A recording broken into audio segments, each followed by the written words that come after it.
This video was made possible by EA Game Changers. Hi guys! Hey everyone! Welcome to Make 2. Let's talk The Sims Mobile. We've got lots to share, and we also want to hear from all of you too. Those of you who watched our first reaction video to the game will know that this is a brand new free-to-play Sims game from the team behind The Sims 4, and it's coming soon to our phones and tablets. We recently got this amazing opportunity to go to the EA Play event in Los Angeles, where a lot of new Electronic Arts games got introduced, including this one. We got a chance to play Sims Mobile for a couple of hours, record some footage, and also speak directly to the game developers. Thanks so much to Electronic Arts and EA Game Changers for flying us out to EA Play and giving us this opportunity to share our thoughts with all of you. At the time of this recording, we're allowed to let you know our general thoughts and impressions. We'll be allowed to show more detailed game footage later, so stay tuned for that. You may have seen other videos of people playing Sims Mobile already. This is the beta version of the game, which has currently only been released in Brazil.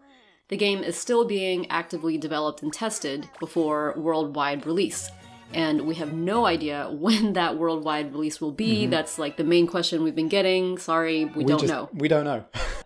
We also don't know what will happen to the current version in Brazil once the game does get released worldwide. Like, it might be deleted or replaced, we have no idea. Yeah, hopefully not, we just don't know. All we can say is that the developers we met are really dedicated to making the game as good as it possibly can be. They're really excited to get as much feedback as possible, and we gave them a lot. We did give them a lot. So we expect the final version may well be pretty different from the version you've seen and what we're showing you in this video. Okay, so let's get down to brass tacks. What did we actually think of the game? Well, for starters, this is a very different game from both The Sims 4 and The Sims Freeplay. It gets a lot of inspiration from both of them, obviously, and from other mobile games too, but it aims to offer something unique. Yeah, The Sims games generally offer three main playing experiences. First, creating a family of Sims that do fun and semi-realistic life stuff.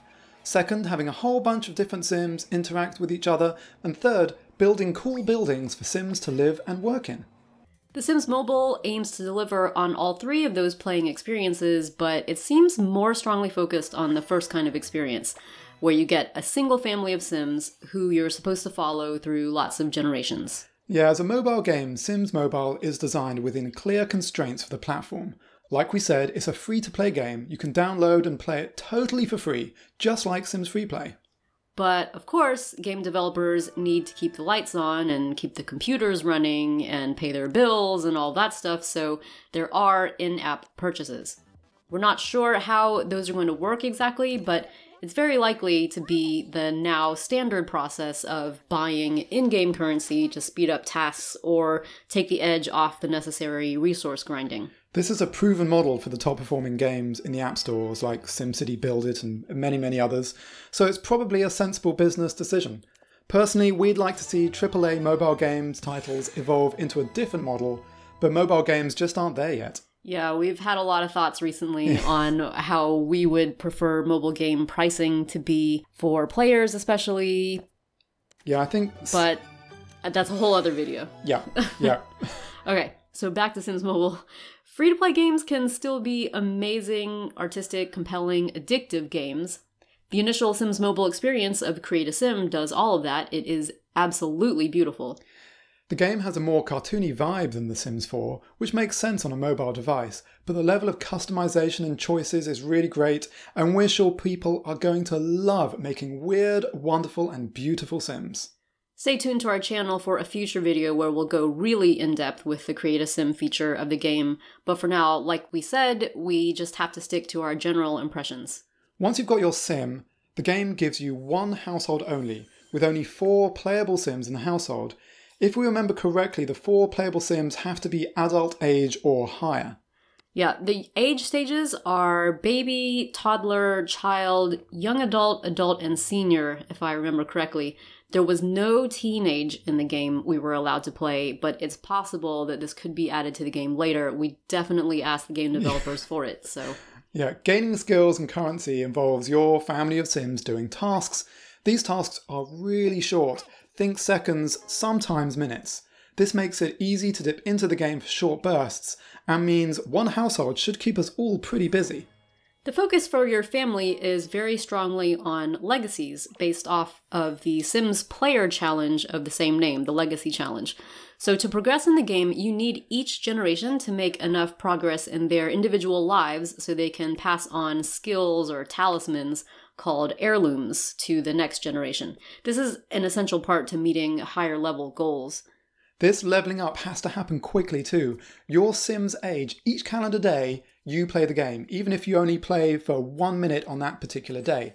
Over a dozen or so calendar days of playing the game, a Sim goes from birth all the way to death.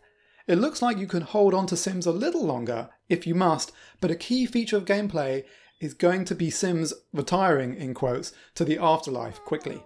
It's hard to know how this will feel when playing the game over that dozen days or so, but it seems like a weird juxtaposition. A highly detailed and gorgeous create a sim mode, and then, less than 2 weeks later, they're gone forever. I don't know, maybe it'll be like those Tibetan sand mandalas, creating a thing of beauty only so that it can be destroyed, so we can learn about the wonder of a transient and fleeting existence. Or maybe not. Probably not. We did give our thoughts on this to the game developers as well. I would say you and I were not really fans of such a quick life cycle. Yeah, we also know too, many of you who've been playing Sims Freeplay for a long time, with Life Dreams and Legacies came out, that was a big shock to the community. Yeah. And we've worked very hard to try and keep our favourite Sims alive, so we're not quite sure how this is all going to pan out. But the family concept itself of generations upon generations actually does seem kind of cool, and it does give a nice extra twist on game progression. And this family will have children, weddings and woohooing, hobbies, 1 per sim, careers, 1 per sim too, friendships, life dreams, traits and aspirations. It all feels really Sims-like, just smaller both physically and emotionally. There's this great touch with a family portrait over the fireplace to show you your whole household and how they're getting on. It reminded us of the clock the Weasleys have in their kitchen in Harry Potter. Yeah, the magical clock that said where all of the family members are. I don't think this says their location, but it's just, it's a really cool concept. Yeah. And it's not just the humdrum life for our tiny Sims. There are events too. Lots of events. Special events, and also parties. Parties are the way to visit and hang out at your real friends' virtual Sims houses built in their own games. It's not full-on live interactions, it's not player versus player, but it still looks fun, and there should be in-app chat as well, which should be pretty cool. It should be cool, yeah. These parties are going to be the only way to meet other real Simmers, but like in Sims on PC, wherever your Sims are, NPCs will be too. The town always seemed pretty busy with random people you can chat with and make friends or enemies with. We've yet to see how much personality these Sims, or our own Sims, will have though.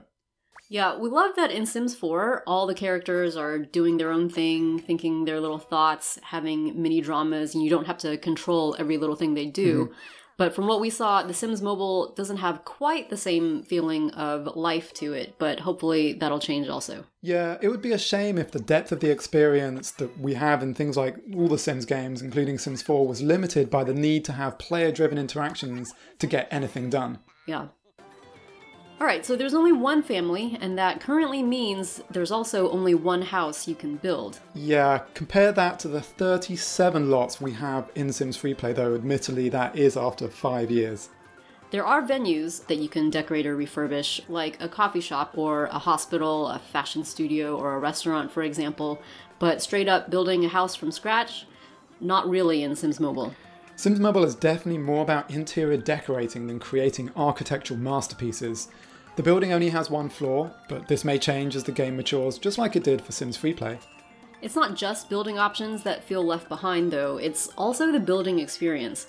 Now, don't forget, we only played a beta version at EA Play, and hopefully some of these things will be different when the game actually launches worldwide. But basically, we found build mode frustrating for 2 reasons. Yeah, so the first one is, it's just very limited to begin with and requires leveling up to unlock more abilities and items. Of course, that's kind of expected in a free-to-play game, but you have to level up simply to allow basic features such as a greater number of rooms, or even the ability to move bushes out of the way in the yard. This did not make building fun. Definitely not for me. Second, the interface itself is very difficult and just requires too much tapping and scrolling.